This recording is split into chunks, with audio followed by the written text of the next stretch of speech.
Morning. Are you coming in then? Good morning, and what a show we got lined up for you today. Right, I'll be cooking for fitness guru turned recipe book writer, and he sold so many cookbooks, it's unbelievable. Joe Wicks will be joining us a little bit later. And that's not all, because top country duo the Shires will also be dropping by as well. I'm excited with that one. And I'll be swimming with seals, not so exciting, on a food adventure to the Isles of Scilly. That place is beautiful, but me in a wetsuit, not. And Chef Ronnie Murray, trust me, it's not. Chef Ronnie Murray will be rustling up his Thai omelette a little bit later. And don't miss this week's Little Masterclass, where we'll be making pork chops with spring greens. But my first guest today in the morning is the legendary Spanish chef who's been bringing authentic tapas to the streets of London for more than 20 years. It's Jose Pizarro. Yeah. Great to have you. You're welcome anytime as well. I'm just so happy to be here, my dear friend. Great to have you as well. So you're going to be cooking for us a little bit later. What are you going to be doing? I'm going to do... everyone has been asking me for my recipe for croquetas. They are my favourite. So yeah, I know you love that. And yeah, croquetas de jamón ibérico, and I bring a couple of surprise for you. So these are the croquetas. This do you make it out of the? This is out of the white sauce. Or do you put potatoes in yours or? No potatoes, just proper bechamel, nice stock, and the most important thing, plenty of jamón. Okay. That's it. Yeah, that's it. But they are absolutely amazing as well. But we're kicking things off today with a dessert. We're going to do chocolate fondants. So this is the chocolate fondant. I'm going to pop these in the oven because these go in the oven and they're exactly 9 minutes, hopefully, ish. 200 degrees in there for 9 minutes. Now I'm going to show you how to make them really. This is the chocolate fondant recipe. Forget about the clotted cream, that's coming later. This is it, really. So we've got eggs, we've got flour, we've got sugar, we've got chocolate, and we've got butter. The cocoa powder is used to line the mould as well. So the first thing we do is take our chocolate and we melt this. So you just want to chop it up first, just a little bit, so you can break it all up so it's easier. Now, there's two ways to make chocolate fondant. There's this way, which I learned from a recipe over in France when I was working as a young chef in the south of France. It was a Michelin-star restaurant called Trois Gros. And I worked there when I was a nipper. And they did the chocolate fondant like this. And so, but the way that you make it is this. I couldn't believe how simple it was. Simple. Because so often with chocolate fondants, you make the chocolate sauce and you've got to put it inside, freeze it, and it all became a little bit more complicated. This is all to do with the cooking time. So you start off with the chocolate, then we add the butter, and then we're going to add our sugar and our eggs. And this is the simplicity of it. So the eggs go in, and you do this in obviously two mixes. So, forget about the shell, that one. But the eggs go in with the sugar. And normally, I've done so many of these different types of recipes. You'd have to whip up this, and then some recipes tell you to separate the eggs, and then fold in the egg whites, that kind of stuff as well. And we mix this together. But the Spanish have a variant of this. They must do, don't they? Not much, I have to say. We don't do desserts for us. You don't really do. We're not big.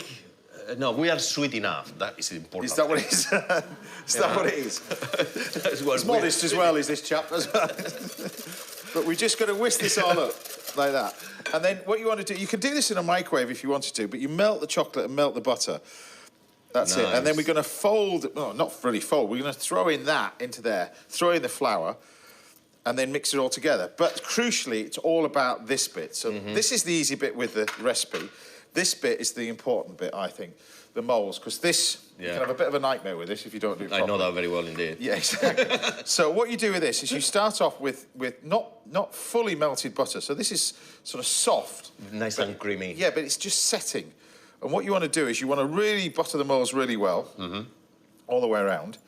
And then this is a little trick that I learned while I was working over there. You butter up the way.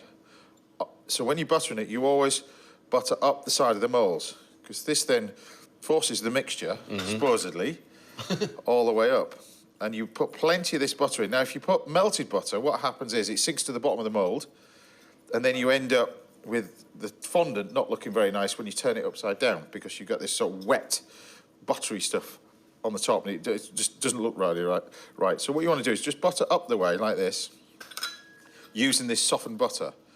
Now, once you've got the butter in, you can then add some sugar to it if you wanted to. You could add some flour, or you can just leave it as it is. But with us today, you know, when we first started this, and I know you're a big fan of produce from this country as well. I do. I know, and you're a huge supporter of it as well, from the meat to the veg, bits and pieces. But I reckon you've probably not seen a produce like this in the UK before, because this is pretty special. I visited this. It is very special. A while back, yeah. It is really, really special, this. So hopefully we're able to go over to Cornwall.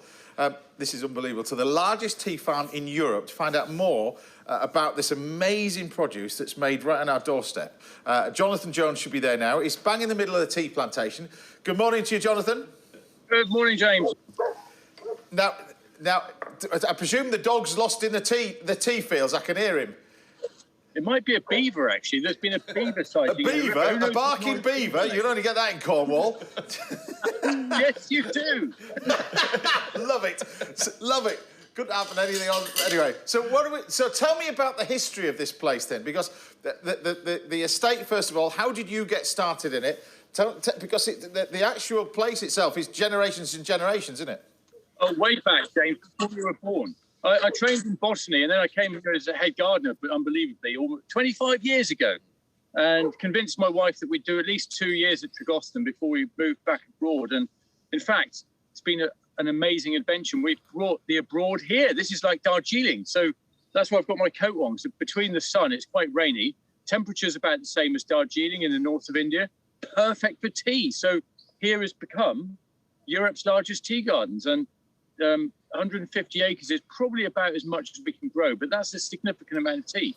So tell me how, because this is amazing, this sort of stuff. It's all got to be picked by hand. There's no machine that does this, is there, to pick the leaves? Well, not true anymore. We've been working with a Japanese company. We've got a very cool Japanese tea harvester, but we've actually developed our own robotic tracks as well. And if you come back in a few weeks, James, you'll be able to see us trialing it. It's only a trial, because we're not sure yet that we can really equal the quality of hand plucking. But on the other hand, at the end of a long day of hand plucking, I reckon a machine might be more accurate than a human. So it's that trade-off. And there's a real labour shortage in the UK, as you know. So, and all over the world, there's a real labour shortage. So tell me how you produce tea from the plant that you've got in front of us. How do we get to the material that we've got in the bags? And you've kindly sent us some amazing selection of stuff, which I'm going to use to flavour. So you take some of this tea and you can take a few bits of these, and the idea of this fondant, as it cooks, the tea will infuse into the chocolate. Tell me how you get to the finished product from where you are now. From where I am now, 5 stages. So pluck, literally picking the tea, that's plucking. Wither, letting it wilt in the sun or in a warm place. Roll, which is ideally by hand, but there are machines for this. Or you can just put it in your pocket and forget about it. Pluck with a roll, oxidize, which is allowing it to react, those juices in the tea react with the air, and then finally dry. So pluck with a roll, oxidize, dry, 36 hours roughly from being on the tea bush to being ready to drink. And then we can process it further into iced teas and the sort of things you've got there. But roughly speaking, all kinds of tea come from the same kind of bush, and the kinds of taste variations come down to the way you process it. So most of the tea we have in the world come down for basically the similar plant to what you have in front of us here? Yeah, these are all Camellia sinensis. That is pretty much the original tea bush. But because humans have been drinking tea for thousands of years, they've been breeding all these different kinds. So, but they all look the same pretty much. I mean, here's more of an Indian type. Here's more of a Chinese type. We've got in this garden, we've got them all mixed up. We've got about 35 kinds in this garden, actually. But normally, we plant about a 1 acre block and we have just one variety in it. So it's easier to get single estate, single garden flavours. But here it's a bit more fun to mix it all up. And this was one of our first river garden teas. So we have what we call the Himalayan Valley about half a mile away. And then this garden we thought would be an experiment about 8 years ago.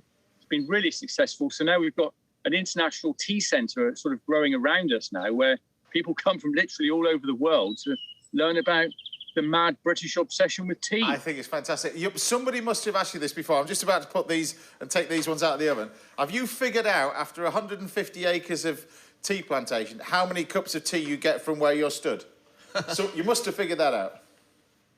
I know that we did 1 million cups of tea for Great Western Railway, but that's the only figure I can carry. I tell you what I do know, there's 170 flowers per tea bush, which I thought was normal. But then we had a guy here from India recently. He says, I've never seen anything like it. And it must be to do with our very northerly latitude. So we get prolific amounts of seed and therefore lots of our own tea varieties. So very exciting stuff that we can actually create our own very English tea grown here in Cornwall. Anyway, best of luck with everything you're doing as well. It's fascinating to see as well. And I think the weather's beautiful down there. You're in an amazing part of the world. And good luck with everything. You don't need it, but good luck with everything. Thank you for being a part of it. Thank you, Jonathan. Thanks. Amazing. How amazing is that? Stunning. So it's fantastic. I really want to try that, by the way. It is. So we take our little chocolate fondant. So you just tip these out. You leave them but you can see the tea is infused in there as well. We take a little bit of our cocoa powder, like that.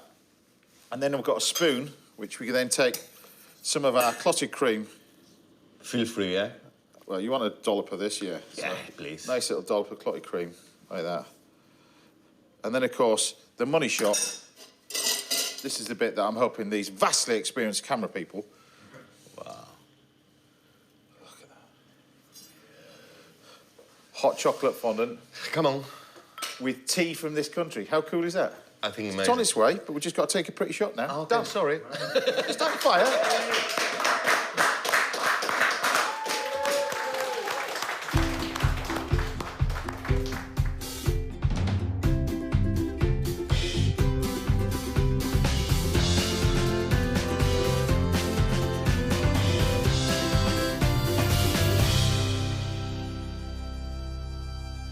Bon appetit, chef. Gracias, mi amigo. There you go, it's a pleasure. But look, you just open these up and... Absolutely gorgeous. I think it's going to be new. Look at that. On the menu. You're going to... But they hold really well, but they, you know, and you just open them up, look. Really, really, it's tasty, really good. They're just really tasty, really simple. So many times you have to put the sauce in it, but I just think... I couldn't believe that recipe when I learned how to do it. But with the tea through it, just infuses it through. But it's coming through really well. Yeah, it's nice. You don't want a lot of it, just a little bit, just at the base, and it permeates all the way through. Right, still to come. We've got dishes from Jose and Chef Ronnie Murray. And I'll be cooking for Joe Wicks and the Shires very shortly, but don't go anywhere, because after the break, I'm heading to the Isles of Scilly for an underwater food adventure. See you in a bit. Really good.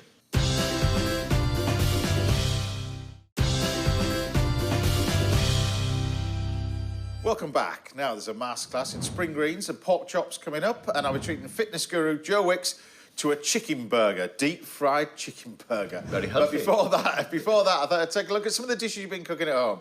You guys have been so busy. First up, this one's for Jose. This is a video from Julie Parry, who's been hard at work making paella at home on a barbecue. Look at that, the video of it as well. Yeah, look amazing. Have I pronounced that right? Paella? Paella. Paella. Your Spanish is improving. Paella. By the way, the paella look amazing. Happy with that? There you go. Brilliant. Next up, Elizabeth Taylor sent us photographs of a oven roast pumpkin with char-grilled courgette she made at home in New Zealand. It's looking very sunny. In New Zealand. How good do they look? Brilliant. And finally, top marks goes to Stephen Whalen, who served this very chefy fillet steak with boulangère potatoes. Wow. It looks epic, that one. Brilliant. Great work. Now, do keep sending your pictures and videos coming in. We love what you've been inspired to cook at home. Paella! Paella! Paella! Paella to the power! Paella! Now it's time to look back at another one of my favourite food adventures. This week's no paella, it's Chef Galton Blackiston. And him and I are in the Isles of Scilly, and we're coming face to face with the local seals and serving hoisin's duck as you do. Excuse me about the wetsuit. It's not a good look. But anyway, enjoy this. We can wait. This place really is spectacular, wherever you look, really. But what I love about this place is the main road at rush hour. This is it. Can't get lost, though, can you? I've never known anywhere on Earth so tranquil. Even the little pub on the island is gorgeous. Unfortunately for me, however, the peace and quiet is soon broken when I meet back up with Galton. Look at the state of I was actually going to wear a tie today as well. Look at you. You're in a bright pink shirt. What's wrong with that? Actually, Galton, it doesn't matter what either of us are wearing, as we're both about to get into the crystal clear waters. Anna Brown has been running seal snorkeling trips for over 20 years here on St Martin's, and apparently it's an experience not to be missed. Anna. Hello. Nice to meet you. James. Nice to meet you. Galton. Hi, nice to meet you. So what's the chances of us seeing some seals then today? Yep, hopefully we will. We're going to go out to the Eastern Isles there. There's a colony of seals all year round. Hopefully they'll come up close to you today if they want to. Is there any predators? No, there's no natural predators here, so we're perfectly safe going in the water. Are you sure? Yeah, it's perfectly safe. Right. Cool. OK, so we have to get changed then first? Yeah, we've got wetsuits here for you. That's for you, James. Yep, and Galton, this one's for you. There's a lot of XLs on this. 4 XLs? Right, you go in that one, I'll go in here. And after some heavy breathing in... You muppet. What are these shorts? Do you like them? They're my promotion party shorts. What, your local football club? Look at them. Time flies high in the yellow and green. I haven't got one of those, I don't think. There's websites for things like this. I know. Can you imagine? I feel like I've been vac-packed. Right, come on. So now that we're dressed appropriately, apart from Galton's Norwich City pants, of course, we're ready to go. Plenty of seals. Yeah, there's several hundred seals around the island. And they're all grey seals. They're all grey seals, yeah. It's not seals on the beach on there, is it? No, those are rocks. But in the wintertime, we do get seals coming on that beach. So they do look like rocks, but they are actually rocks at the moment. It's not. You want to do a nature programme? Yeah. True. I'd stick to cooking if I were you, Galton. So this is the island of Menawethan, and you can see there's a few seal heads popping up there. Yeah, so this is where we'll try snorkeling. See, I'm looking at some of these. Some of these are quite big. Yeah, the males are quite large. They're about sort of 6 foot in length, and they weigh up to about 300 kilograms. So Right. they're quite big beasts. Right. Yeah. And when is the pup season? When They- do they have they- pups? It's the breeding season, is it? What was wrong with that question? I don't need a horny male seal coming after me. No, not one that likes canaries anyway. Yeah, exactly. Right, that's enough silliness. Well, almost. I get the feeling if we remember at the SBS, the war would be over. Yeah, I agree. Right. Get in there, come on. Armed with our little underwater cameras, we head for the seals. And almost instantly, they're swimming right with us.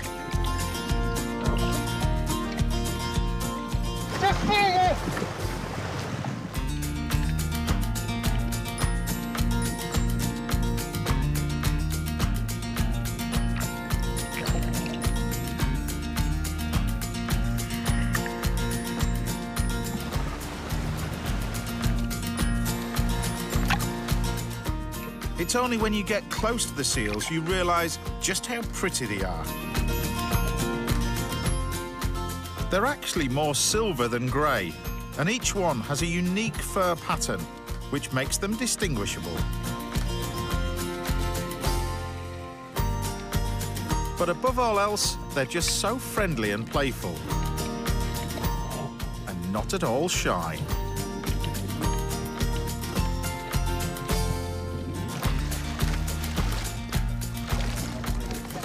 Oh, buddy!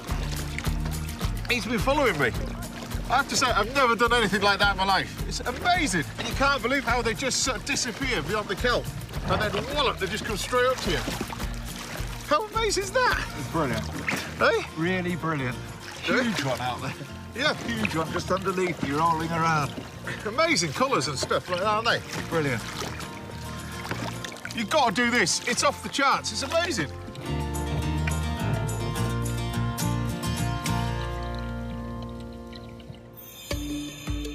Well, that's certainly an experience that will be hard to beat. However, the Isles of Scilly still have one last treat in store for us. And that's the jaw-dropping beauty of my final location to cook.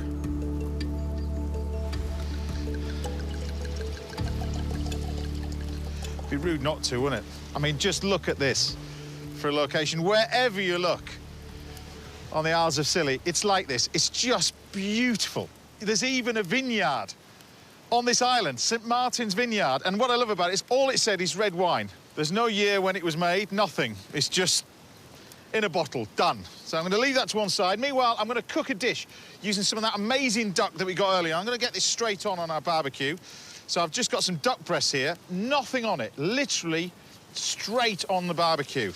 No salt, nothing. So I thought I'll do a little bit of hoisin duck, really. But it's really simple to actually cook. So while that's cooking away nicely, I'm going to put the pan on the stove while we keep our eye on our duck as well. That's why it is important, look, not to salt it, because you've got this glorious duck fat. That's what we want. But we're just going to colour that just nicely. That's going to be perfect. Meanwhile, we'll grab our chilli and try and chop it up on our board. Perched on a cliff top. But you take the garlic and the chilli and finely chop it. Now, there's quite a bit of garlic in here. All the while, keep your eye on that duck, because particularly on the skin side, you can have a bit of catching. So once you've got it that way, look at that. Look at that! I do love it. Look, I've got a little bit of ginger. We're going to take all our mixture now and just pop it straight into our pan with our liquids. So our liquids comes in the form of dark soy sauce, rice wine vinegar, a nice dollop of rice wine vinegar, sesame oil. Treat sesame oil like a little seasoning. Now, the thickening agent of this comes in the form of the beans, but also sugar. So these are fermented black beans that have been pureed. This is going to go in here. Look at that duck. And then in there now, we add quite a lot of sugar. Now, this is the amazing thing about hoisin. This is dark brown muscovado sugar, but look at the amount you put in hoisin sauce. So all I'm going to do now is bring this to the boil with just a touch of one more ingredient. This is Chinese five spice. We just want a little bit of this in here. That's going to go in there. And what I'm going to do is just bring this to the boil now and just gently simmer this for about 2 or 3 minutes, at the same time as it'll take to cook this duck. It really is a beautiful place, isn't it?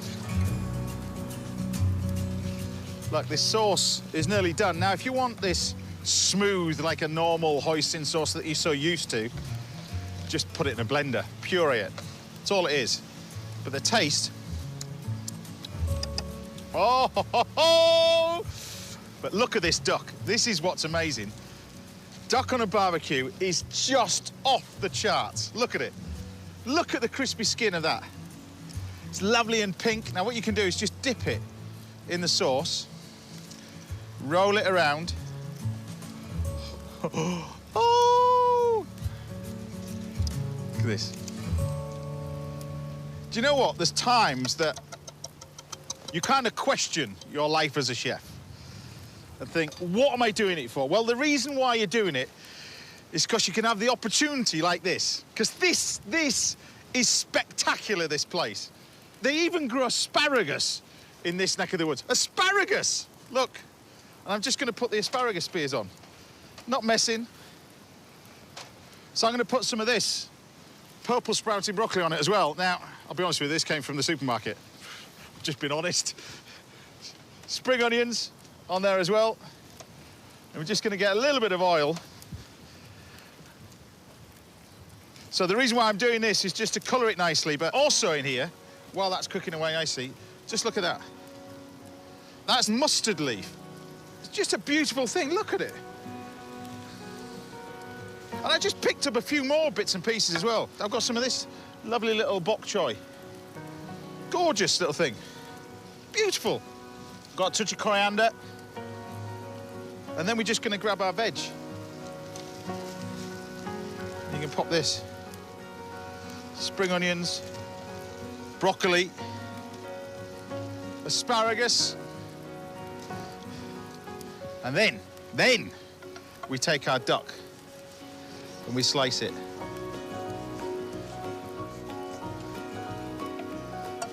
A little bit of sauce over the top. Sprinkly, sprinkly. Plenty of the sauce over the top. And just look at this. Nice and pink.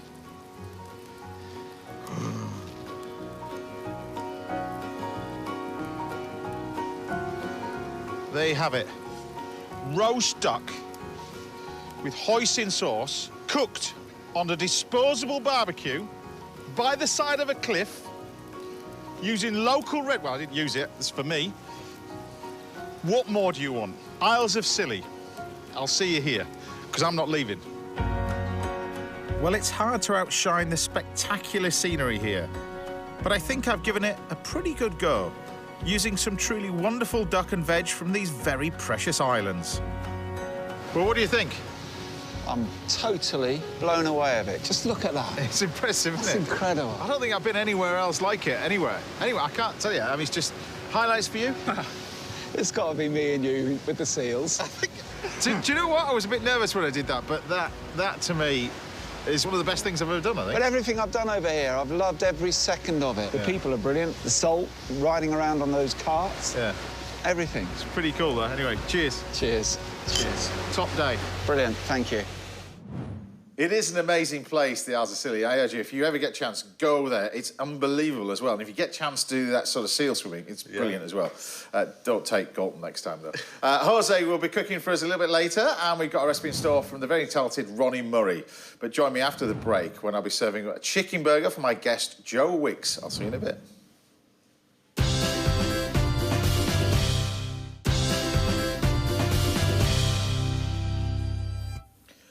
Welcome back. Now, coming up, we've got a masterclass in spring greens and pork chops. And we were also joined in the kitchen by chefs Jose Pizarro and Ronnie Murray. They'll be with us a little bit later. But first, I'm here with the nation's PE teacher who has smashed records all over the world in social media with the help of his 11 million followers. 11 million followers. So 5 years, Joe Wicks! Yeah! Joe, where do I start? Where do I start? Congratulations, first of all. I mean, Thank you so much, mate. It's been amazing, though. Yeah, it's been an amazing few years, man. And to see what I did with Pee with Joe, I still can't believe that happened. Like, I look back on that time and it was just me in front of my camera in my living room, you know. But I love what I do. I love helping people get fit and I love helping people cook and, you know, enjoy exercise. And it's kind of my main kind of mission is to just get more families and young people involved in it. Well, you enjoy food as much as you exercise, and I know that because we'll talk about the cookbooks in a minute. But what was great is we get, when guests come on the show, we get a list of ingredients and a list of food that are like. What's been amazing about Joe, I was thinking this is going to be about salads, it's going to be about superfoods. None of that. This is. It's almost like a street full of fast food restaurants. Your favourite things, from kebabs to burgers to sticky toffee pudding. We're going to be creating that as well. So I thought I'd do you a chicken burger, a like southern fried chicken burger, because I know you like this. This is a dream, yeah. For me, you know, I love my healthy food, but I also like taking things that you might not necessarily think are healthy and turning it into a healthier home cooked version. But I love my food, mate. And a burger and chicken, wherever I go in the world, if there's a good burger on the menu, whatever restaurant or pub I'm in, it's just the thing I always go for. So well, sounds good to me. So this is a chicken burger. So this is just chicken in here, chicken breast that we're using for this one, and we take buttermilk.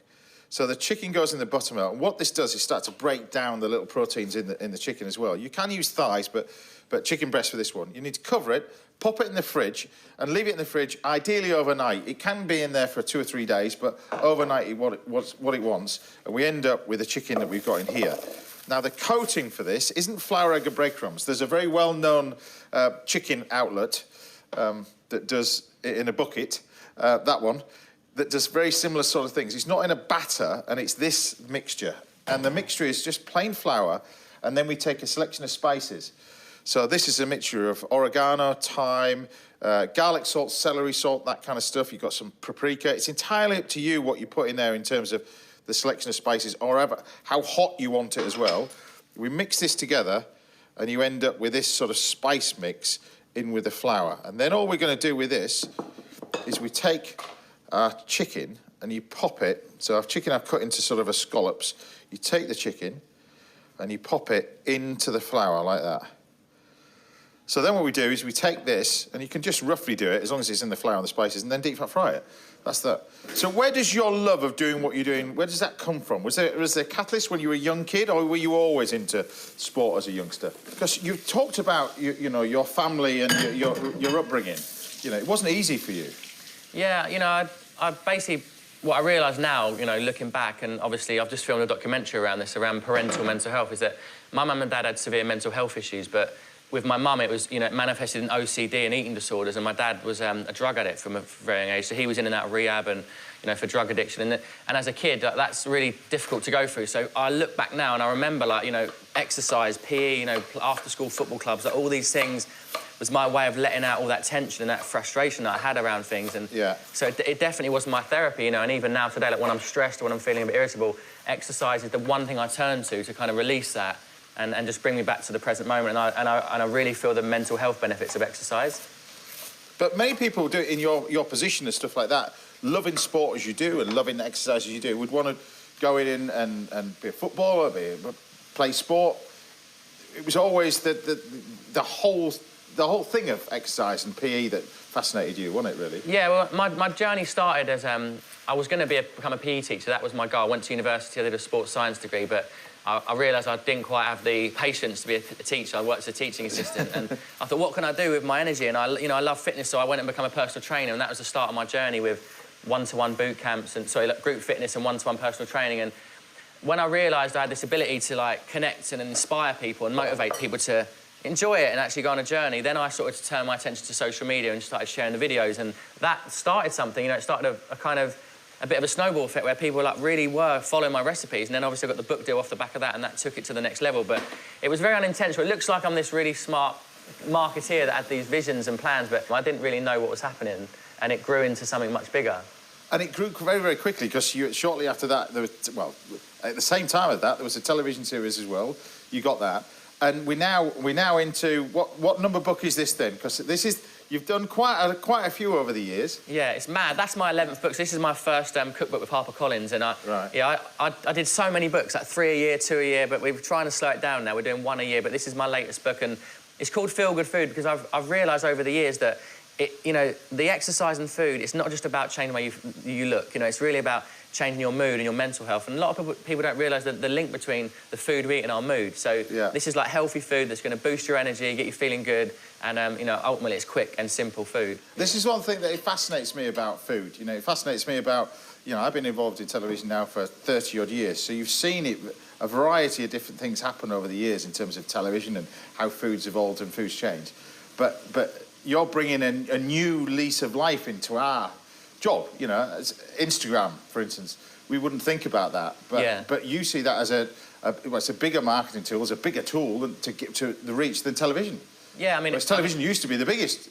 I think back in the day, like, obviously, it was way easier for me to share a video and everyone saw it, right? But now with Instagram, there's so many people sharing videos, and it's just like, there's over 1 billion people using it, so it's harder to get that organic reach. But your fans that love your videos will come back and watch your stories, and they'll see the recipes you're making, they'll follow along. So I think it's good to do both. Like, I think TV is amazing. Also, social media is kind of having a combination of both to really reach, all different demographics, really.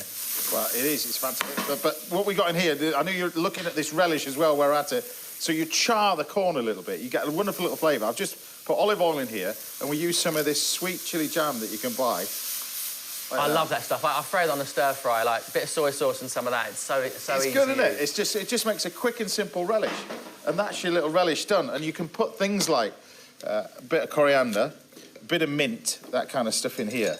But you can just take the coriander and take the mint and pop that in it. Now the chicken is cooked. We can then just to show you what this looks like. But the chicken is now ready. Look.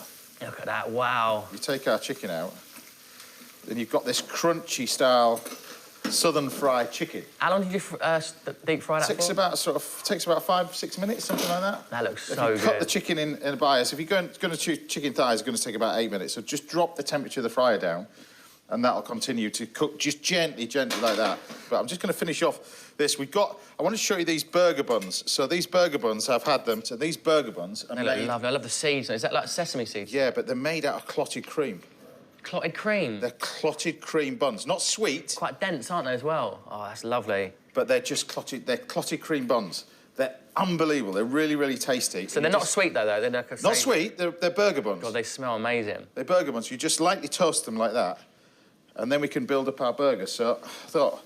This is a dream dish for me, and the pudding as well. The sticky toffee pudding is my ultimate go-to. Well, the sticky toffee pudding is pretty special, but we're going to take our little bit of tomatoes and relish. So we grab some fresh tomatoes. They go in first. Wow, that looks so good. Then we got the relish. I love this. That's going to be so sweet and like lovely charred. You've got your slaw, which we can take as well. So this is a little bit of sour cream you put in this, so you've got texture. They love it. I've just been over in LA and they love, they call this a chicken sandwich over there. Like, they deep-fried buttermilk chicken sandwich. It's on every menu, but they love it. This looks... And it's the little bit of sour cream in the dressing. I use ranch dressing, that kind of stuff. But you've got your chicken, which we can take. Would you ever make something yourself at home, or is this a bit too... is this a bit unhealthy for you, or would you... Me? No, I'll make this for breakfast. this is, when do you want this? Do you want it before 11 or after 11? I could have it for breakfast. That's a high-calorie meal, right? But for me, I've done a workout this morning, so like my body's going to love that. Yeah, I'm doing one later. I'm doing one later. Wow, that's massive. And then we got one on there. So there you have a southern chicken burger. That looks my style. I had to get my mouth around that. That's a big one, isn't all right. it? Look at that. It's a proper southern chicken burger with a nice little bit of relish, a little bit of slaw, and, yeah, a few bits of tomatoes. Done. Wow. Unbelievable. It's amazing. That's incredible.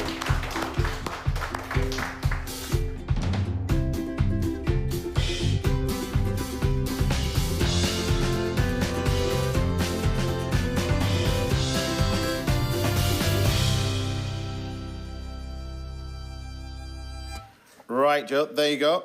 Dive in. Look, that's a massive burger, man. Well, it's a messy one. That's starter, and then that's middle course, because you've got more to come later on today. I think we're going to have a bit of a messy shot here. Right, let's have a go. You know, careful with the stick in it as well. Okay, Get rid of the stick out the middle of it.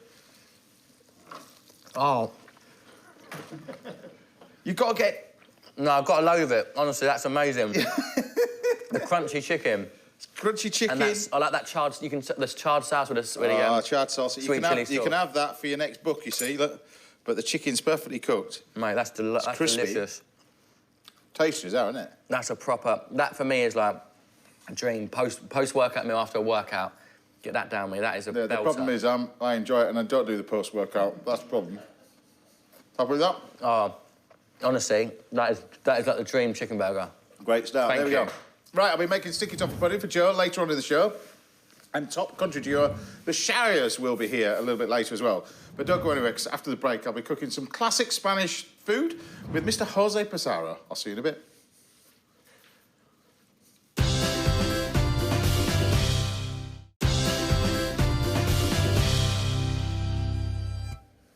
Welcome back. Now I'll be serving up spring greens and pork chops with a little apple butter in this week's Little Masterclass. And there's still loads more to come from my guest, Joe Wicks, a little bit later. But first, I'm here in the kitchen with a genius Spanish chef who just happens to be a good mate of mine that has been causing a bit of a sensation on the London restaurant scene since he opened his very first place 10 years ago.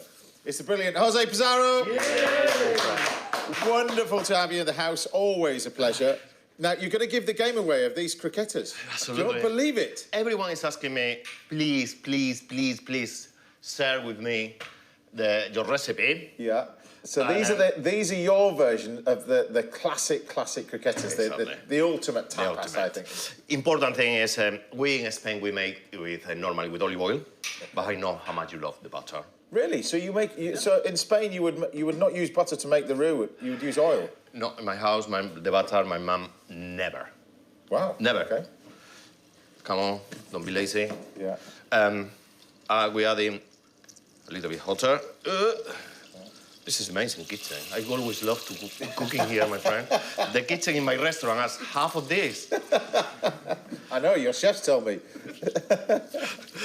I cannot bring them here, my friend.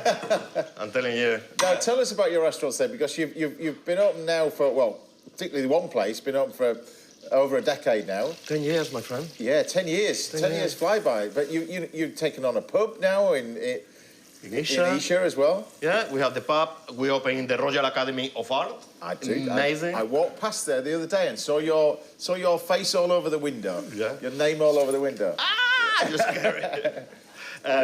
Yeah, it's a business at the moment, being challenging.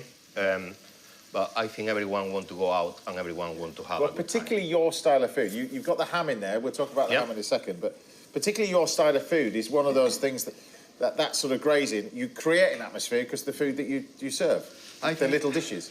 It's just all about serving. It's all about fun. It's all about to be together. Yeah. Thanks God, soon it's gonna be just to be together properly. Exactly, yeah. You know, and it's to enjoy. Life is to enjoy. It's very hot. It's hot, and we add the So we're talking about the Iberico. This is the famous stuff. Which That is the good one. I mean, I've raved about this for years. This is, I mean, why is this? Because this is the king of all hams. I'm going to upset the Italians. It's not the king of all ham. It's the king of Spain, my dear. Well, it is the king of Spain, but it is the king of all hams globally, I think. Yeah. It's this, as you know, in a normal pig Yeah. can go to better life around 6 months. Yeah. They grow very fast. Yeah. This one is 22 months to grow. But one thing that you know, I've raved about Spanish food. You know, I've raved about your food for years. I think it's one of the best foods, certainly one of the best foods in Europe, without a doubt, because you look at the Italian way of, the Italian's quite flamboyant. Mm-hmm. What I love about the Spanish, they just go, there you go. Try. You are going to try that one, my friend. There you go. I love that, because it's just go, there you go. Try that. It's the best ham you'll ever taste in your life. You don't need to say anything. Just, there you go. And you have that with, you know, that aged manchego, and I mean, the list is endless. Yeah, it's a lot of things. I don't think Spaniards, we know how to sell ourselves well. Anyway, as you can see, it's getting nice and silky. Yeah. All the little glams or whatever is coming from the jamón. Yeah, yeah. What happened now? Take that. Ball. Yeah. And then just add there. Look at how silky is the bechamel. So the idea of this is that when it cools down, it firms up, but then when you fry it, it goes back to what the texture is you've got here. Exactly. We covered with cling film, and I did my job last night. Right. And I have all ready for you. Yeah. And this, in the end, is how the bechamel will look. So nice, it firms up, doesn't it? Yeah. You just keep this one. We are not using this one, but cling film, fridge, a couple of hours to cool down, and it's going to be ready. Okay. Now, important thing as well. Yeah. How to roll it. Okay. A little bit of olive oil. Yeah. I think you know that. Yeah. Huh? A bit more. Yeah. Sorry. It's like Spanish aftershave. Right? Smell good, I have to say. It's quite kind of banana, grass. It's amazing. It's really amazing. Spanish olive oil, you don't need to sell it to me. Okay, okay. It's easy when you need to do 1 kilo, but when you have to do perfecto, my friend, thank you. When you have to do 7 kilos or 10 kilos every single day. Because your restaurants are pretty busy at the moment, aren't they? You've got an amazing selection of restaurants as well, like I said, in different places. It's nice selection because the good thing is it's not all the same. Yeah. You know, food is different. Yeah. Ambient is different. Yeah. Customer are different. Yeah. Yeah, it's nice. It's nice to feel that you don't go to the same place. Yeah. You know? Just boil it like that. Yeah. One more. So you don't have to be too fancy with this. We're not perfect. Look, in the restaurant, it's 25 grams every single croquette. Okay. But here, I think we can. Here we can just, you know. And the good thing is, when we are doing so many, like we say, 7 kilos, 10 kilos croquette, that you don't have to wait anymore. Yeah. You just pick it, and it's the weight. So if you were doing this with, say, salt cod, so I know salt cod you love in Spain as well, you'd cook the salt cod in the milk and use the milk, or? You use the milk. Yeah. What we normally do is we make the bechamel. Yeah. Without any kind of shallot or any jamón. Right, okay. You just use the milk and the fish, butter, flour, and the liquid. Yeah. And then when the bechamel is nice and silky, is finished, you can add any single thing that you want. Okay. Got it. Yeah. Okay. Quick. That's all right. Here it is. Like that. Straight to the So flour, egg and breadcrumbs, that's the key to it, yeah? important thing. Just going to go for another piece as well. And now, like that. And just to put it in perspective, Yes. so if you were buying a leg of normal ham, £100, £110? Yeah. If you were buying the top Iberico ham, the best in Spain, 10 times? 8 times? You can go until £600. I'm selling, I can say that? £600 I'm for... selling for £550 a leg. So £600 for one leg? Yeah. For 5 times, yeah. Yeah. It's, but the thing is, when you try something like that... You don't go back? You never go back. Yes. It's just... you have to try it at least once, and you really understand what it's all about, because it's spectacular. It's just fryer. I normally leave like half an hour to really come together. And straight. So I take it the key to that is having the oil not too hot. 180. 180. Yep. So you want them to warm through in the middle as well. Exactly. You really want to bring back the bechamel. So, I mean, you're busy with the restaurants. You've got a new book that you're working on at the moment. Yep. It's already printing. It's already printing at the moment. Thanks God. And you've got this... I mean, you've got to set this new business up in Spain, have you? Tell us about the new business. Can you tell us about that? Just for you, my dear. Yeah, we just got the most incredible place in Spain. Yeah. Where we want to enjoy with my friends and everyone to go there and to do experience. You know, go to see the jamón, how it's produced, how the sherry is produced. Salud. We are talking about Solera. Tell me about this thing, because the sherry that my gran used to drink is a bit different to what this is. This is a very rare old sherry. This have a little bit of Pedro Jimenez to bring that sweetness. But it's not that kind of medium sherry that the people are used to. And it's really, well, it's not my style. But this is what it comes back to what I was saying about the Spanish, because you just go, exactly what you've done. There you go. It's the best you're going to taste. It's just, look at this. The colour of this. This it's like is tuna, look at it. pork. Wow. Yeah. And what we did, we seal, and then we marinate with paprika, pimentón de la vera, cumin, some vinegar. Almost ready. That doesn't taste like sherry. It doesn't. This, you know. Sherry, as you know it, it does taste like sherry. But It's like everything, you know, when you try something like this or jamón, it's all about the quality. And thank you for saying that. By Spain, we do have very good quality. A little bit more.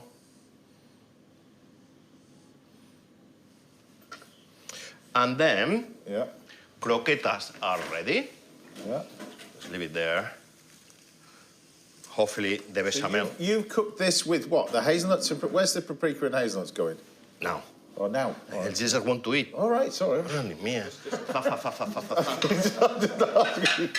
Let me, for one time, let me to be professional. I'm just leaving you to it. I'll just sit here and wait. Salt now, yeah. Some salt. Some olive oil to finish. A little bit more. Olive oil is good. And then some pimentón. You are bringing here lovely smokiness from that. Yeah. So is this the hot one or the sweet one? This is bittersweet, a mix. Bittersweet. Yeah. Okay. Yeah. And then with some hazelnut just to give a little bit of texture. Yeah. And that's it, my friend. Jose Pizarro, everybody.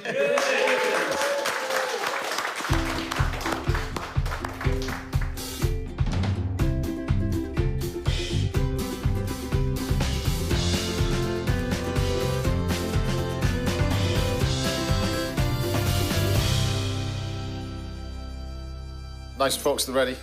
Try this one. Try this one. Just, I'll let you try the other ones then. We'll see. I can't resist, but can I have a bit more of this ham? It's nice and silky. Is what we are looking. Huh? Look at that, look at that. That's it, my friend. Jamón croquetas. My secret is out. Business out. No more business. It's gonna be your fault. I'm gonna be locking your door. I'm looking for a job. Useful. Jose, everybody. You're welcome any time. Yeah, your secret's gone though. That's it. That's it. Out. Exactly, out. Right, Chef Ronnie Murray will be taking over the kitchen very shortly, and I'll be doing a sticky toffee pudding of Joe Wicks a little bit later. But after the break, I'll be serving up a haddock tart for top musical duo. The Shires will be here. I'll see you in a minute. This is delicious.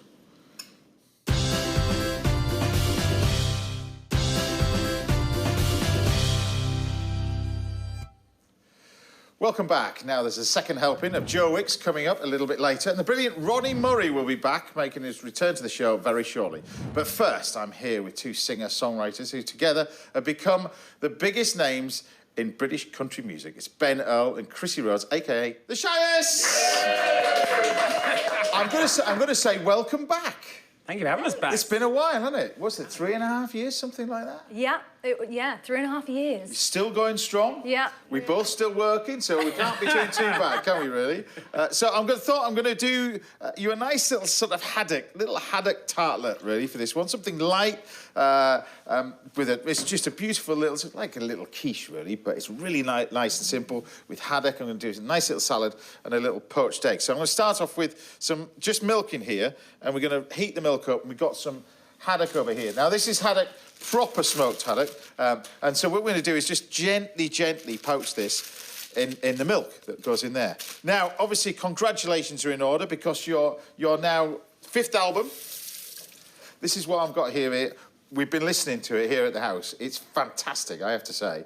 Thank you. Thank you. Tell everybody about the album, and because you didn't go to Nashville for this. This is so the last time you were here, you were travelling around Nashville. You were allowed to go all over the place. This one, very, very different. The budget was less, much less. The budget was less. Yeah, no, obviously, like a lot of people, we were at home for 2 years. I was in the garden shed. I've got a little studio set up. Right. Nashville to a garden shed. Nashville right, to the shed. But yeah, no, we were just in there, and I was writing a lot, you know, when we were locked down, and then we sort of came to saying, let's get the album ready. And we basically liaised with the producer in Nashville, sent him all the parts, and then he did some stuff, and then Chrissy came in and did the vocals, and it was kind of like similar to how we did the first record in a way that we had a lot of stuff ready to go before. So did you find that better? Because when often I get the feeling with music business, the purity of what you first start and the purity of you two, first of all, what made you popular in the first place, what was, you know, that moment when you got spotted must have been the purity of it. And then gradually over the years, you kind of go through all these machines and technology, and it gets almost too much. 100%. Yeah, we, like, genuinely, for years, we were here, there and everywhere, and just life was just crazy busy. And like Ben was saying, it's kind of like going back to the first album in the way that we got a chance to sort of sit and write for a long time, and you went back to production as well, and it was just nice to, you know, to do it organically again, wasn't it? Totally. But I've just got the haddock over here. We're just opening it all up. I'm just going to put this. I've made like a little custard using the eggs. We've got some beautiful eggs, a little bit of salt and pepper, and the cooking liquor from the haddock, and I'm just going to cook these little tartlets that we got here. Good. How did you find, because obviously country music, America as we know, the home of country music, how did you find that with the UK market? Because the temptation must have been, you know, obviously in music you want to sell records, you want to fill arenas, and you want to play live, and you want to do all that sort of stuff. How did you find that sort of, not pigeonholing yourself, but... Well, I mean, it was an open market at the time. Like, nobody, you know, what, 9 years ago when we started, and nobody was really doing it in the UK. And so... But then you must have looked at yourself as, well, there is a reason why isn't anybody doing it? Yeah, and I think there was that kind of stereotype that it was all line dancing and Stetsons and, you know, checkered shirts and stuff. And as we've gone on, more and more people are just turning up in sort of everyday clothes, like... You don't necessarily need to fit the stereotype to listen to country music. I think it's just really great music. And that definitely changed as well, because when we first started, it was like, oh, country and western. People say, oh, you like Dolly Parton. And now people say country, because the kind of modern stuff that we do is coming out of Nashville is kind of like the pop that we listened to growing up. You know? So, yeah. But obviously Dolly Parton, you've got to mention Dolly Parton. You're a big fan. Yeah, oh, yeah, we love Dolly. Have you met her? Have you performed together or not? No, she's one of the only ones we haven't really sort of seen or... She's quite hard to track down, isn't she? She is. But talking about hard to crack down, because I know Ed Sheeran's a big fan. Yeah, he is. We had a great night out in Nashville a few years ago. And, yeah, we just really had a great connection, and he wrote us a song, or sent us a song that he'd written. But the amazing thing about him is we saw him a year later, and he's one of those people that the second you see him, it's like he saw you yesterday. He literally remembers everything. He's incredible in that. I think he's well, great. you can tell that from when he's playing, because he's got that.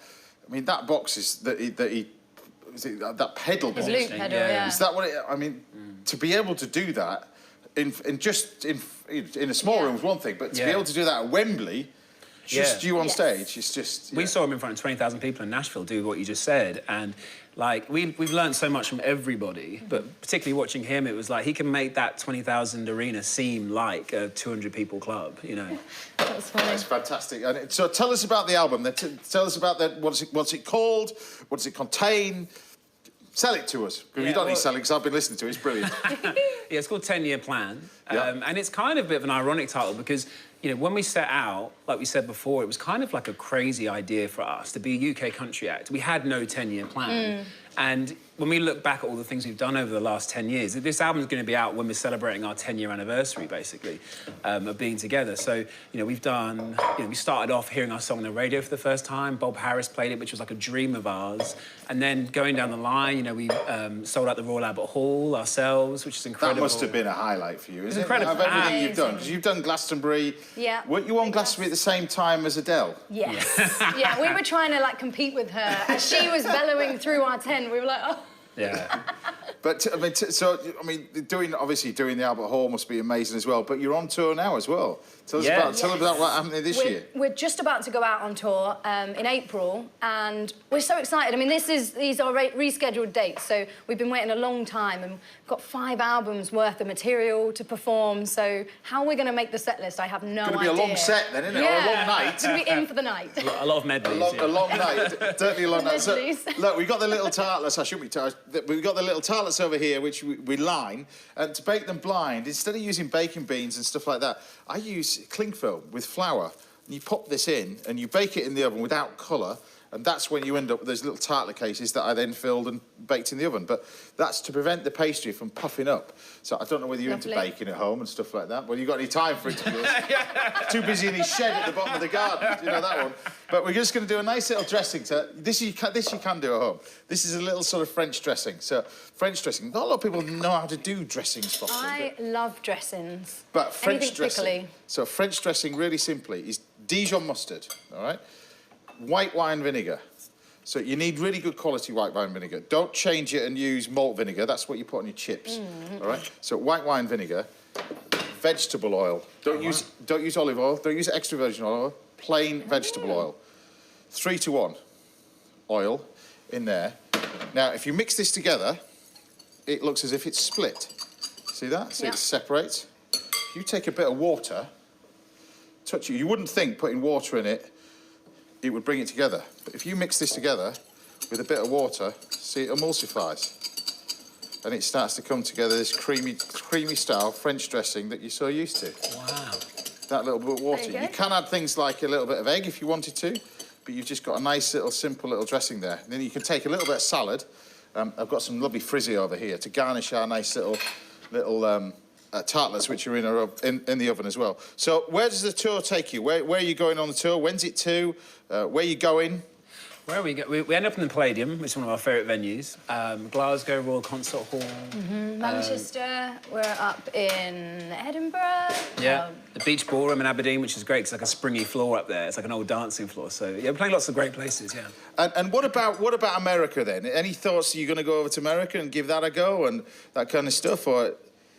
Yeah, that's always been the plan, hasn't it, really? Like, that's the next step for us. Like, we're very well respected here. A lot of people in Nashville know us, but we haven't had the chance to kind of really get on country radio and stuff, which is a massive thing in itself. So that is our biggest goal, I think. Yeah. You know. It's a big task out there. It's like a lot of being out there, I think, to be promoting and just being out there, really. Well, I'm sure even the famous American songwriters, stuff like that, are all got a shed at the bottom of their garden. that's what they've got.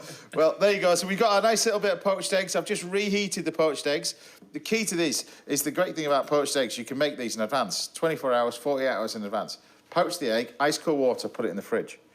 And then when you want to have it, you just drop it in water, reheat it for about 20 seconds, put in a little bit of cloth, and you've got the perfect poached egg every single time. You don't have to keep doing it all the time. So you know, when you're in a restaurant, you've got 60 of these on order. There's not 60 pans going away at one time, but you've got beautiful little poached egg, like that. And then we can take our nice little bit of dressing, a little bit of frisee lettuce, like I said, a few bits of this on the top. And I like this sort of sharpness of it, all this sort of stuff. But I wish you all the very, very best. You know that I'm a big fan of your music as well. But there you have a nice little bit of smoked haddock tartlet with a simply poached egg. Done.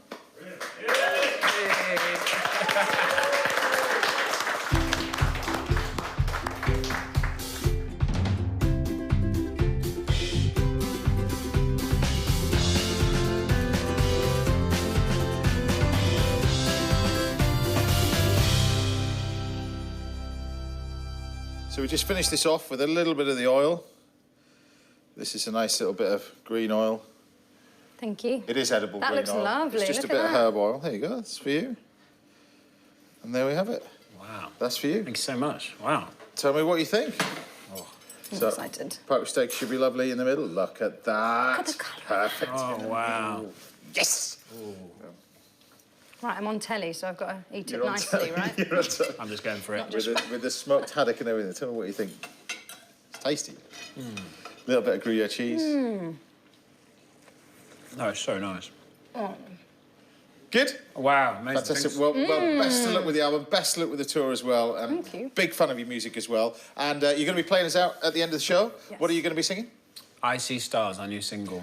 New single from the new album. This. You're going to love it as well. We were rehearsing it earlier. It sounds fantastic. The Shires, everybody. Thank you. And come again as well. Come again. Thank the you. 4th time, 3rd time, 5th time. Anyway, come anytime you want. Right, still to come, I'll be treating Joe Wicks to another course of sticky toffee pudding. And Peckham's finest, Mr. Ronnie Murray, will be here making a Thai omelette. But after the break, we've got a masterclass in spring greens, pork chops that you definitely don't want to miss. I'll see you in a bit.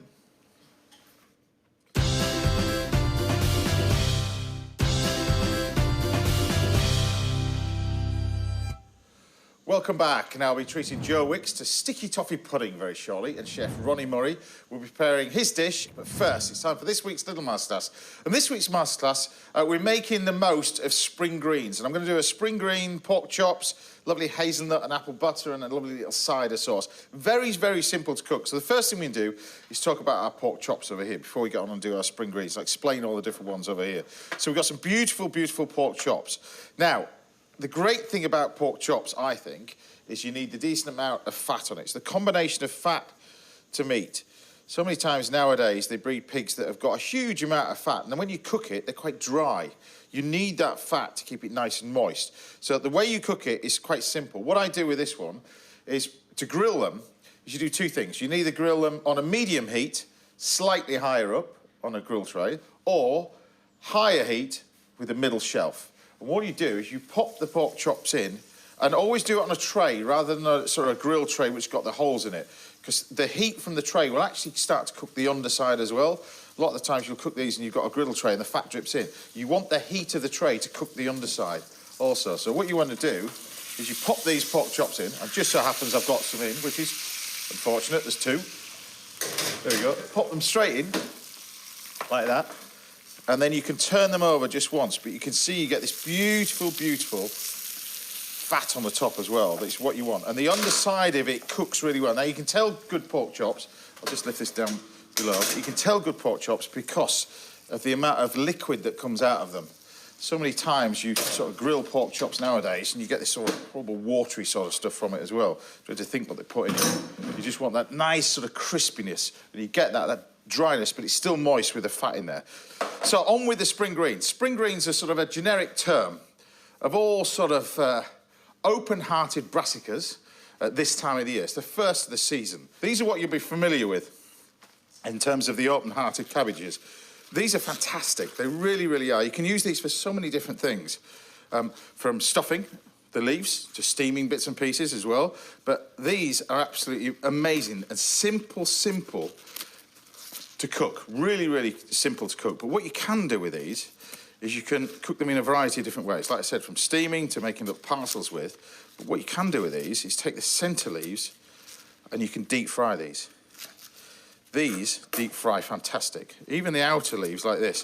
One thing you don't want to be doing, if you are going to be doing this deep frying, is don't wash them. So it's really important. Water and fryers don't match. And we can take a little bit of the sage as well, because deep-fried sage is amazing as well. So you took a little bit of sage, but what you want to do with the leaves is do a little bit at a time. So when you deep frying the leaves, just put one in, stand back a bit, put another one in, stand back a bit. I always get somebody else to do this in my restaurant. But there's no water in it, but there is obviously water in the veg anyway. But what you want to do is just be careful when you do this. But once they stop spitting at you, then they're fine. And what you do is you just cook these about 150, 160, so quite a low temperature for a fat fryer. But they'll go sort of translucent. And what happens with these? They go lovely and crispy. They're really, really nice. They taste amazing. So you just take our leaves like that, lift them off, and you'll see it even more so when you do the sage. So you take the normal sage leaves. I mean, these are amazing deep fat fried, but you just take the sage leaves and pop them straight in the fryer. And again, you just keep rolling them around. They'll only take about sort of 20 seconds, but they go beautiful and translucent. They're amazing, these crispy fried sage leaves. You just deep fry them like that, tip them out, and you can see from the colour of that, look, they go this translucent, almost see-through colour. They're absolutely amazing. They taste fantastic as well. So once they come out, just a nice little sprinkle of salt, just to absorb some of the moisture. But you can see also from the cabbage what happens. Look at that. They're absolutely delicious, these. And you can sprinkle them with a few sesame seeds. They're brilliant. Brilliant just to munch on. They're really, really delicious. So the pork chops are cooking away nicely. That's that. Over here with the cabbage now. We're just going to cook this very, very simple. I'm going to do cabbage and a nice little sauce. So the sauce for this, we're going to do a simple little cider sauce. Really, really easy. Nowadays, you can buy these things of stock in the supermarkets. Very, very quick to make a little sauce to go with our pork chop. So a hot pan on the stove. You want a nice little bit of cider, like that. I'll say nice cider because we use a little bit for that. We drink the rest, of course, but, you know. And then you want to sort of boil this up. And what this will do quite quickly is you'll make a simple sauce. So this liquid, this stock that you can buy in the supermarket now, this is the one that's sort of the jellified one that you'll find in the refrigerated bit of the supermarkets. That's the one you want to go for. And you pour that on there, like that. And as we boil it all up, we can just add a little bit of butter to it. And what the butter does is create a sauce called Monty au beurre. It's to thicken a sauce with butter. It's a French term, but this is how it's classically finished off. And the butter will disappear and it'll go this lovely velvety sauce. The same thing as how you cook your cabbages. So this is a great way to cook cabbage. You start off with a little bit of water, like that, and a touch of butter. There we go. And this is how I cook cabbage all the time. I never would boil it in a big, big pan because you want all the nice flavour inside here. Cabbage facial, but while you're at it. So we take black pepper, plenty of black pepper, pinch of salt. Allow this sauce to boil down and reduce. Allow your butter and your water to emulsify. And look, we've got our lovely pork chops here. How good do they look? Grab yourself some of our butter. Lovely hazelnut, sage and apple butter over the top. And then pop this back under the grill just to finish these off. Now you can see in the pan what's happening with the butter and the water. It's starting to emulsify. It's basically, you're boiling all this lot together. So crank up the heat. This, because cabbages, particularly spring greens, don't take very long to cook at all, as opposed to a white cabbage or red cabbage, which you really got to cook out. This is very, very simple. So we've got some nice spring greens here. We can then chop these up. The great thing about that, because the stems are quite tender, you can use the whole lot. That's the great thing about this. So you watch the sauce now, which is fine. Now, as this starts to warm through, it's not frying, but you can see now you've got the sort of what looks like a little sauce. This is the butter and the water together. Then all you do is you take your cabbage and pop it in. And what you want to do now is just keep rolling this around in here. Now you see, it actually looks like absorbing it all, but what you want to do is just roll this around in here, and the steam from this is actually starting to cook the cabbage and everything else. And it doesn't take very long to cook. When you're doing it this way, it takes less than a minute to cook, but it keeps all that lovely flavour of the cabbage in. But you've got this nice little cabbage, like that. That's it, it's cooked. It's really that simple. The sauce, you can see that butter that we had in the sauce has just emulsified. It's gone. And it's all cleaned into our sauce. And you've got this beautiful, rich, velvety sauce with that nice little sheen on it. That's what you want. So the cabbage is done. The sauce is done. And then we're really ready to plate. We've got... That's looking amazing. And then we can take our cabbage. But you can see from this, you can almost serve the whole thing. You don't even need to drain it because you've got the whole lot. But look at the lovely colour from it. All the days of grey cabbage, you don't get that horrible smell with it as well. It's just beautiful. And then we can take our pork chops. And with you cooking it like this, with you cooking it like this, you can see, look at the, oh, look at that you get with it as well. And you put that on here. Now, I know this is my house. I keep this because this makes the most unbelievable roast potatoes. This stuff in here, all this gubbins.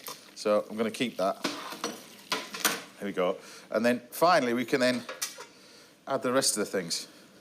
So we've got a lovely little sauce, which we can then spoon over that with your pork chop. And then you've got the crispy spring greens, like this. You just put a few of those on here. And then the deep fried sage. And it is a really, really simple meal done super, super quick. And don't forget all these spring greens, whatever they are, with the dandelions, whatever you want to cook, exactly the same way as I've cooked this. A little bit of water, a little bit of butter, emulsify it, plenty of black pepper, pinch of salt, and cook it for no more than about a minute, 2 minutes max. Now, if there's anything you'd like to learn about in a little masterclass, then do get in touch. We'll see if we can help out right here on the show. We've still got plenty to come from Mr. Joe Wicks, and join me again after the break when it's Ronnie Murray's turn to get cooking. I'll see you in a bit. Which one should I go for?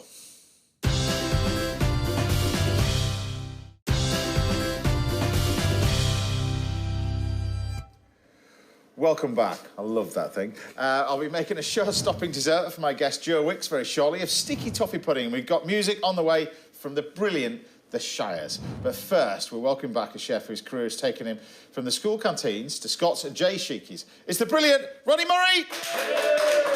Ronnie. Well, I mean, that apple tart that you made last time you were on, I'll be honest with you, I've got it on my cards. That is the most popular recipe we've recently done in the last 3 years.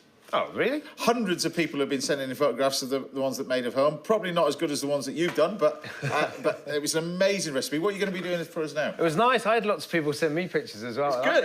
It's great. I like it. I love it when people share their dishes. But it's an iconic dish. Those people who haven't seen it, if you're in London and this dish that it's become iconic over the years, but this is pretty cool. This is pretty cool. So obviously I'd set the bar quite high, so I thought I'd do something different, and I thought it's about time I did something savoury as well. Yeah. So I've gone out there, so I'm going to make an omelette, which sounds quite simple, but in my true style, I'm going to make it a bit different. So we're going to do a 4-egg omelette, which sounds all right in itself, and then we're going to deep fry it. Right. So this is called a Thai omelette. So I first saw this when I was travelling in Thailand many years ago, and they cook it on the street on a gas bottle.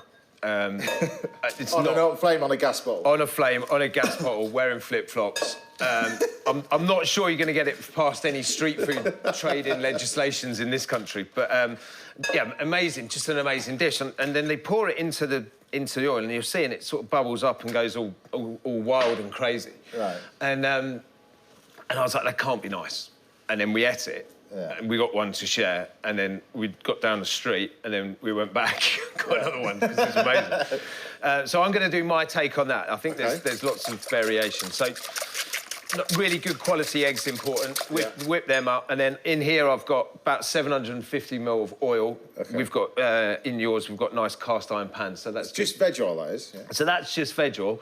But then what we're going to do, we're going to put a smidge of sesame oil in it. So sesame oil is really strong, so it just kind of gives it that nice flavour. And I mean, for me, the best thing about cooking Oriental food is that waft of sesame oil. That's when you know you're cooking something that's going to be... Now, I know your CV. You've worked in some amazing places, with some amazing places. likes of Mr. Hicks and Co. You know, you've been all over the place. Tell us about where you are now and the restaurants where you are now and what you're running now. So right now we've got. I've got a kitchen in a pub in North London in the Bedford Tavern, which is quite casual, open for dinner only. We do a few small plates. We do some burgers to keep the football crowd happy because it's next to Arsenal. Right. So I'm over there, and I like to do that myself. So it's very small. It's just me. I kind of do a bit of washing up at the end of the night. Have a pint. It's quite nice. Love it. Quite relaxed. That's a good one. And then we're just about to open. So I'm working with the Port of Shoreham, which is just outside Brighton. So in between Brighton and Worthing, Shoreham, no one's really heard of it. It's still it's a working port and it's full on. It's a bit of fish, bit of seaside. So that's sort of bit of fun as well. Sounds pretty good to me. So this you've added lime juice to this. So it's a splash of lime. So 4 eggs whipped up, splash of lime, fish sauce. Just a decent dash of fish sauce. Yeah. And then a squeeze of lime. OK. Oil hot, sesame oil in there. So that's probably about 180 degrees, so about deep fat fry territory. I was a bit worried about all this equipment in here. So am I in a minute. And then we're going to pour this in here, and then this is going to do its magic. So hopefully we pour it in, it's going to puff up like crazy. Right, OK. So this is... Let's hope. So it sort of goes a bit spider webby. Only you could do something like this. I mean, that's proper... that's proper crazy, right? Yeah. So that, and then the temperature of the oil drops right down. It will come back up again. Right. That will go... Hopefully it'll go nice and crispy on the outside. It smells great. You can go nice and crispy on the outside, and then it will all kind of puff down to more or less of an omelette. So were these sweet or savoury? What were they... It's all savoury, so they serve them with jasmine rice. Literally, you get that and you get some jasmine rice. It's not like a lot of street food. It's not that amazing looking. Okay. So, I guess we sort of super tasty. Yeah. Yes, super tasty. So what I've done is I've just kind of made it a bit interesting. So we're going to hack up a few spring onions. Yeah.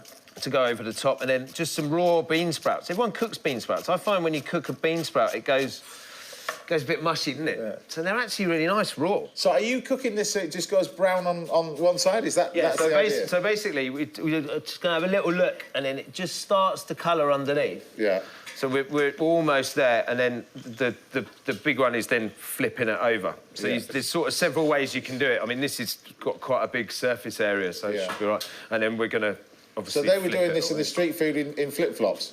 Literally, the guy's shorts, flip-flops, just cooking away, and he went to turn it over, and the whole kind of thing it's kind of wobbling like this. It's just unbelievable.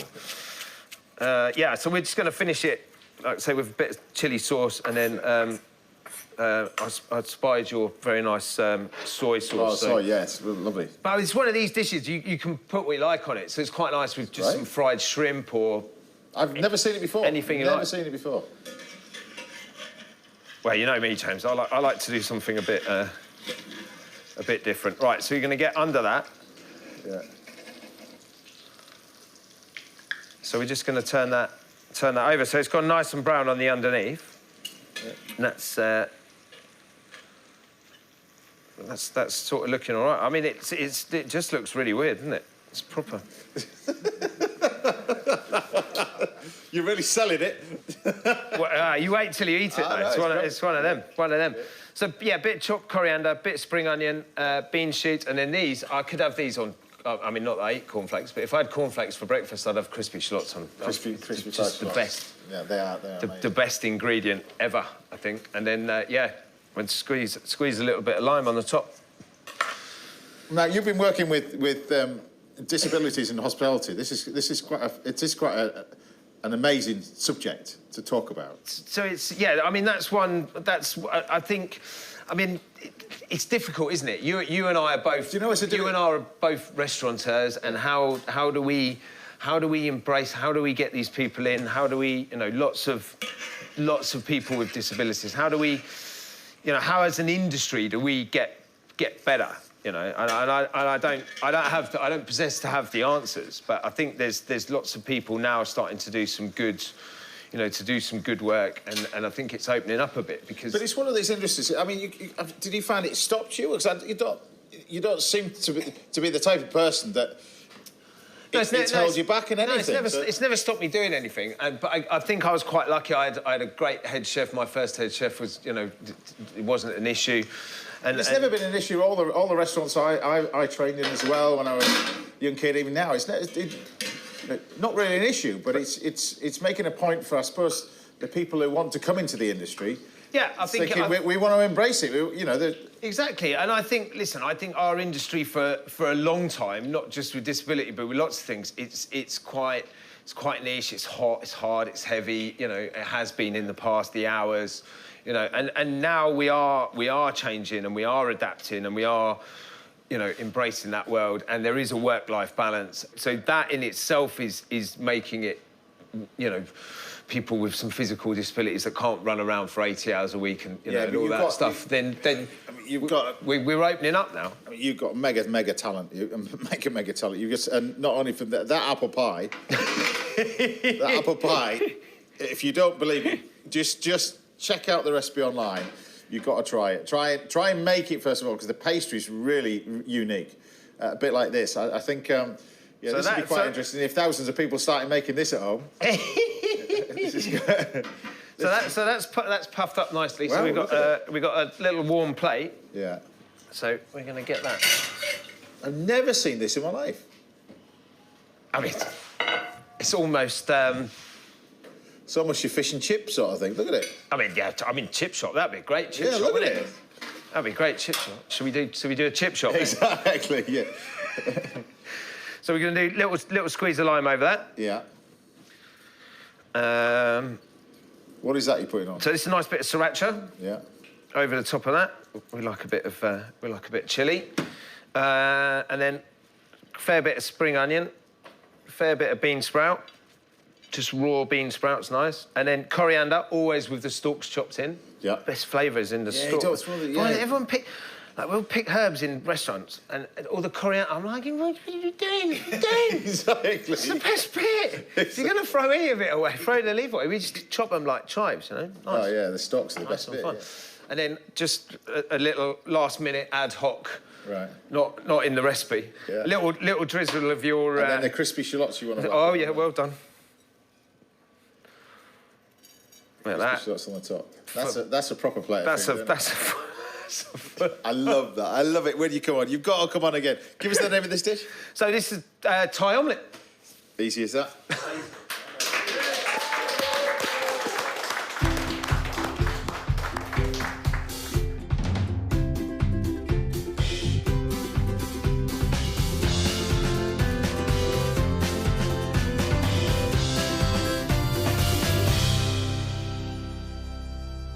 Right, I'm looking forward to this then.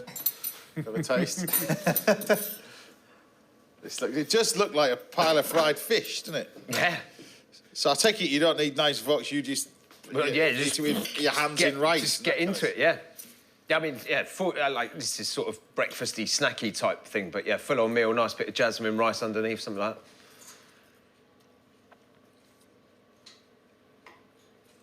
that. How cool is that? It's cool.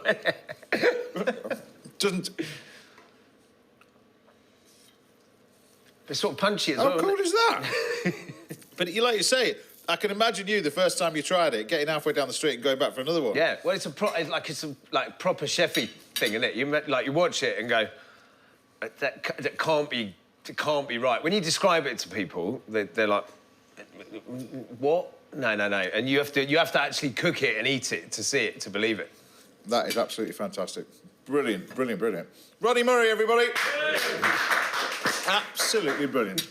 You're coming back. All right, time now for a quick break. Join me again in a couple of minutes when Joe Wicks will be getting stuck into a sticky toffee pudding. I'll see you in a bit. This is proper.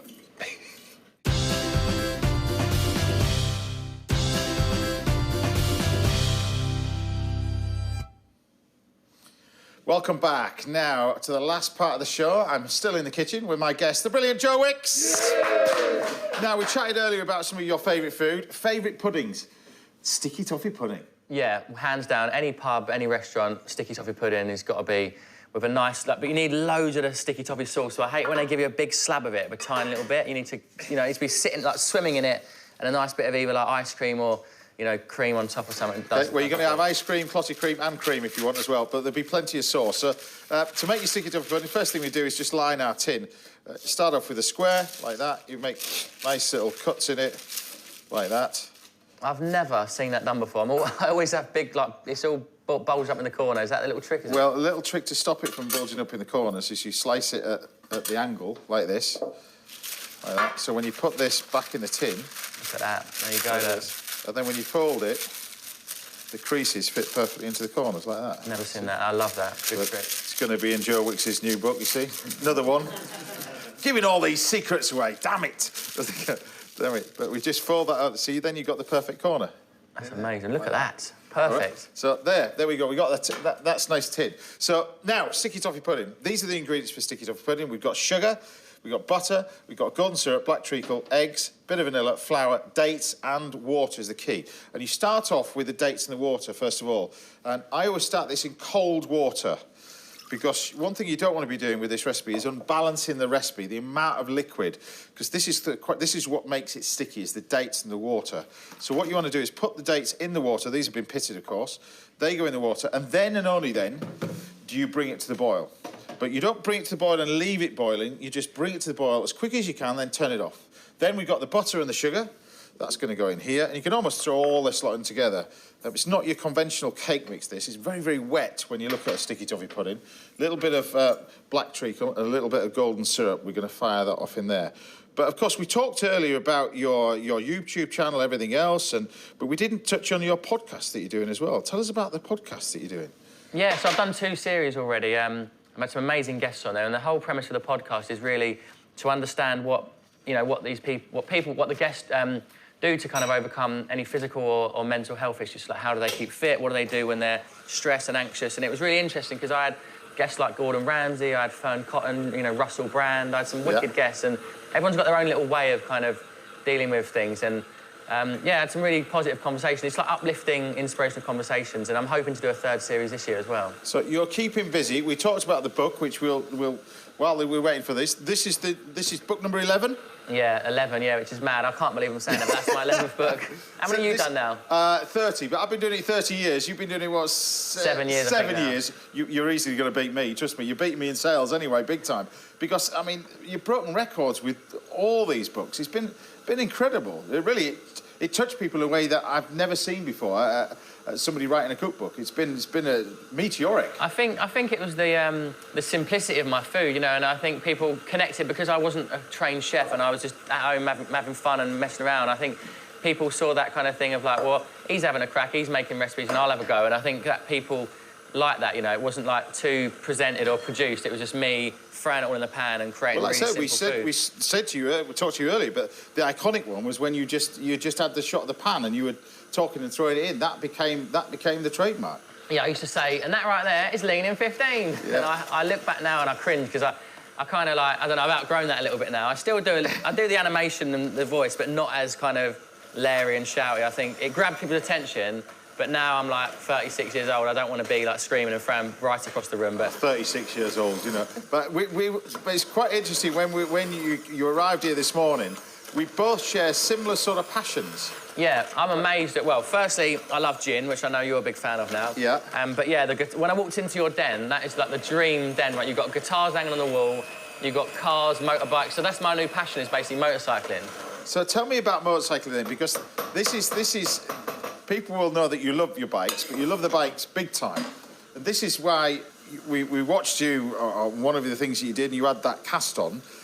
This was because of the motorbikes. Yeah, so not a lot of people know this, but a few days before the first live PE with Joe workout, I announced it on the Thursday that I was going to do these live workouts, and I thought I'm going to go out for one more ride before we get locked down, right? So I met up with Charlie Borman and a few of his mates, and we went riding in Surrey. And I'd only been riding a few months, so I was new to the bike. It was a big wide-wheel bobber, like it doesn't turn very well. So Charlie Borman's whizzing ahead of me, and he rides fast. He's done the Dakar as well. Yeah, he rides fast. He fell fast. off big time in the Dakar. He probably didn't tell you that, but he broke his ankles, didn't he? His wrist. He broke nearly every bone in his body, to be honest with you.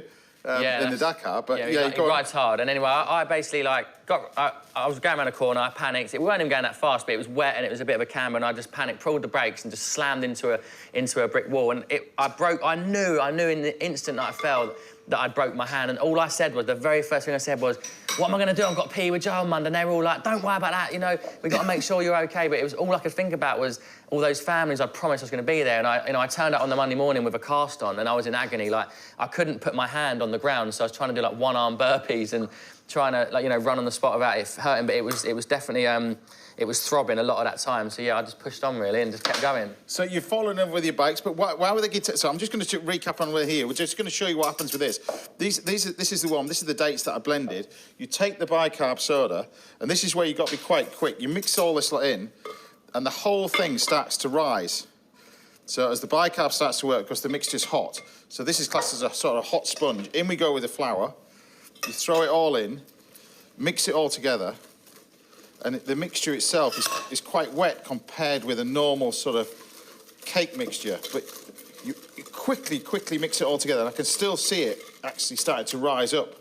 Now, if we put that in a tray, I'll show you what I mean, but because the mixture's warm, you should see it start to bubble. You see that starting to bubble a little bit? Lovely colours, weren't that dark sort of colour, yeah. It'll go darker when it's in the oven, but you must get it in the oven as quick as possible, because all that bicarb is actually starting to work and starting to rise up, help this rise. 200 degrees, in the oven for about 35 minutes, middle shelf, that goes in there. So what's next for you then? What does this year bring for you, 2022? What's on the horizon for Joe Wicks then? Well, I'm still doing obviously, I've got my fitness app, so I've got a Body Coach fitness app where I share, like, live workouts and recipes and things. So that's kind of my main, you know, my main kind of mission at the moment, to kind of get people enjoying exercise. But I also do a lot of live events. I'm going to be doing, like, another UK tour. I'm doing a PE with Joe tour again later in the year. So bringing families together, like, trying to kind of keep that thing alive, like, so that people still engage with fitness throughout the year. So it wasn't just this moment where they did a live workout and that was it. I really want to get families and kids coming together through exercise. So how does that work in theatres? How does that work when you do... No, I do it in, like, castles and things. We have a stage, like, a travelling stage, and I have music and stuff, and I do a live workout and then, like, a meet and greet with the kids and stuff afterwards. And it's amazing, because I do love live experiences when you get to meet people that, you know, really enjoy your videos and stuff. So that's kind of the main thing, just to keep sharing that, you know, content that inspires and gets people moving and like, you know, feeling happy. That's ultimately the goal, because I think exercise really does change our mental health. It really boosts our mood, and I think more than ever we need to be thinking about that, you know, not just physically, but mentally, how it can change our... But also, we were chatting earlier about, as well, off camera, about exercise, but also how food's such an important thing, how it can change your mood, everything. Yeah. So vital in terms of you try and get people to cook more. That's the thing. Yeah, obviously, we're living in a world now where it's just easier to get takeaways and food delivered, and we've forgotten what it's like to cook. But I think if you can get back in the kitchen and just enjoy the process and get the kids involved, have fun with it, then you can start to put good food in your body. And, like, when you eat junk food, it might taste great, but you don't feel great. You feel, you know, your energy drops. Yeah, you feel lethargic. You feel irritable and moody and grumpy, and I think there's a big link between gut health and our mental health, and I think I just want people to just see that connection and just start to get in the kitchen cooking again, and they'll realise that it's not as hard as you think, and you can actually eat all the foods you love, just, you know, in a healthy, home-cooked way. Look at this. It's chefs like me making it look far too complicated. That's what it is. Oh, mate, I like that. You've cut that into a nice little square. Look. What's your dream dessert? If you were going down to a pub or a restaurant, would you order something like this, or are you more of a chocolate fondant kind of guy? My dream dessert, if I'm honest with you, is a 99 with a flake in it. Is it? Yeah. Just that, like, Mr. Whippy kind of thing? Yeah. Really? Yeah, that dirty ice cream. It doesn't taste like ice cream. I know. Yeah, I like a proper ice cream. Well, yeah, I like a really nice ice cream. If you get one that's a really nice ice cream with a flake in it, that's on a cone, yeah. Yeah, that's mine. That's mine. Really? Yeah, that's mine. But I'd polish all this lot off when you've gone. Trust me. I'll knock it all in this lot anyway. There's your sticky toffee pudding. For you, Joe Wicks. Done. That's wonderful. Thank you, mate. That's my dream. Pleasure.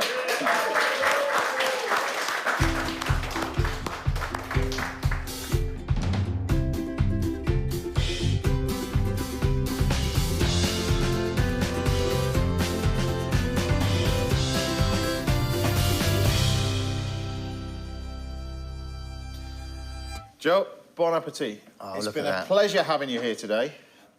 No, but listen, I've had an amazing morning, and this is, to finish on a sticky toffee pudding, it really is the ultimate day out for me, so thank you so much. That's and, all right. You can always tell from the density, right, when you push the fork in, if it's going to be stale or... This is very moist.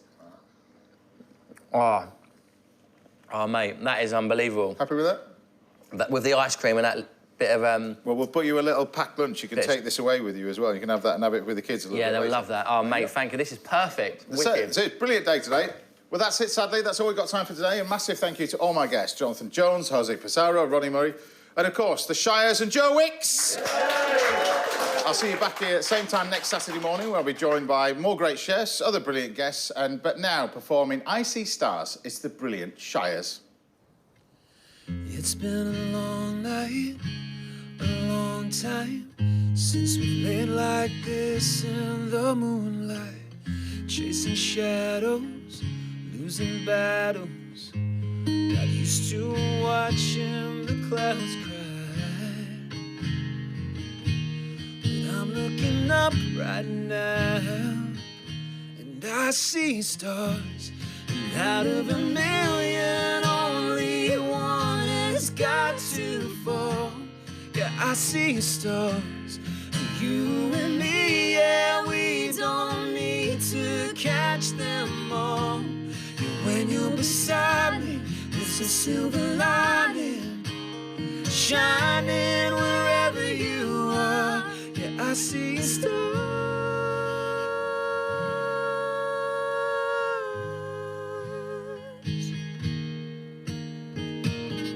Like a slow dance, only you can stop the world from spinning out of my head. Paint a new sky when I'm flying blind. So even when I close my eyes, yeah, I see stars. And out of a million, only one has got to fall. I see stars, you and me, yeah, we don't need to catch them all. Yeah, when you're beside me, there's a silver lining, shining wherever you are. Yeah, I see stars.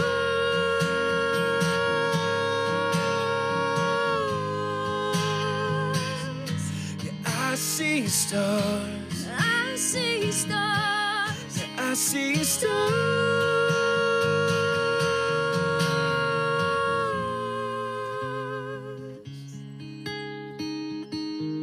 I see stars.